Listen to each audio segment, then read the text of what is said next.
Inter are getting a ton of praise. To remind you of their signings, it's Godin at the back, it's Sensi and Barella in midfield, it's Alexis Sanchez on loan, and Romelu Lukaku up front.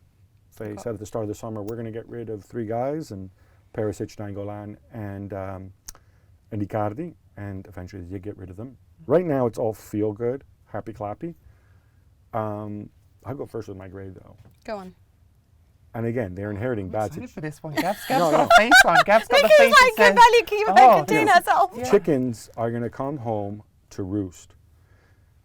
You get points for if you get United to pay most of Sanchez's wages, but Lukaku's earning an absolute mint. Oh, 7.5 million is not that much. 7.5 million euros net works out, especially with the weak pound. It's close to 300 grand a week. You close decree tax, they're paying only wet tax on half of it. That's Eden Hazard type money, frankly. And you paid a ton of money for him. Godin, I've said many times, I'm not sold on this. But for me, the worst thing was everybody's praising them. They got nothing back for Perisic, Skriniar, and Icardi. Everybody's putting, oh look, they finally got rid of that. Sorry, not Skriniar. Sorry, they would have had something for Skriniar. Perisic, Nainggolan. He's saying like, oh look, they got rid of that cancer Icardi, the evil Icardi. So they extended his contract by a year, and they sent him on a free loan to. You're so convinced about this. You raised this last week as well. You're so convinced they're going to get a knockdown price from next year. If you're Paris Saint-Germain and you want to keep him, why would you pay full price? You know he can't come back. Also, I'm not sure you're right on that. We'll see. That's time will tell. I think. What's your grade? I'm going to go. A B- again. Okay. So the same as you, Ben. So you go. And what's interesting is that I also have given them both the same grade. It's just that my grade is a B instead of a B-. I think with Inter, the things that pull me, I agree with some of the criticism there, and I think that's why exactly I wanted to mention. Sorry, and I love Sensi and Barella signings. Exactly. I think they're tremendous, and that makes up for a lot. Right. It's just stealing what I'm going to say. Yeah, exactly. We're just not letting any of us say what we want to say. Get our words in. Yes, I think that's why I raised the plusvalenza, because actually even Inter, they got rid of some people they need to get rid of, all on loan. Like everyone, Perisic, Nainggolan, Icardi, some of them have got obligations, but it's no money coming in this summer.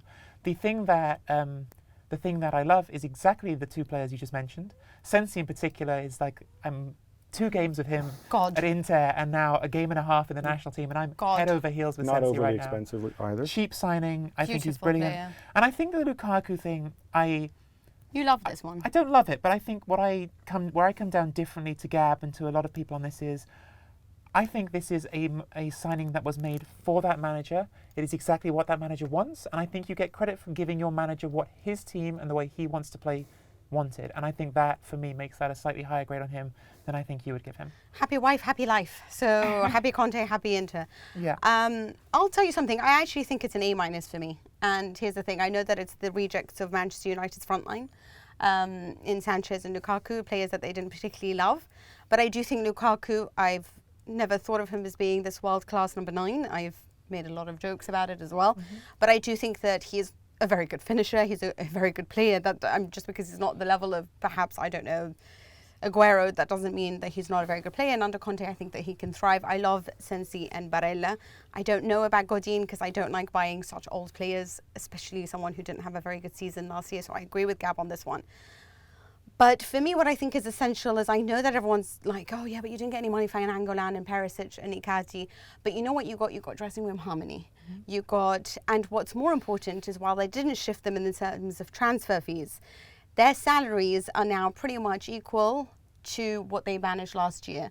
But they're giving boosts to players who deserve it, such as Handanovic, such as Skriniar. So it's a case of, we're going to reward you for such great performances. We're going to kick out the others who are on such high salaries. So they're all intact now from last year to this year. So the accounts look rather beautiful on that level. And when it comes to extending Icardi's contract, the 7 million won't, when everyone's like, oh God, and they're, giving him 7 million, he's on 4.5. It will stay that way. Even if he comes back, it will only activate in the last year. So it's my opinion on Icardi is he's going to go score goals in Paris, and if Paris Saint-Germain really want to negotiate it down, someone else more interested next summer than they were this summer. Quick, I don't think we've done this yet. Quick over under Lukaku, 20 goals above or below that mark, or 20 being above. 20 league goals. Yeah, He'll get over 22. I think he'll get over 22. Yeah. yeah, all of us do. So there you go. So that's, it's relevant. So it's very good. I mean, yeah, but you have to give up, you've given up Icardi's goals. Yeah, and Icardi can do Mina, that. have you given your Sure. grade? Yeah, so mine is an A-.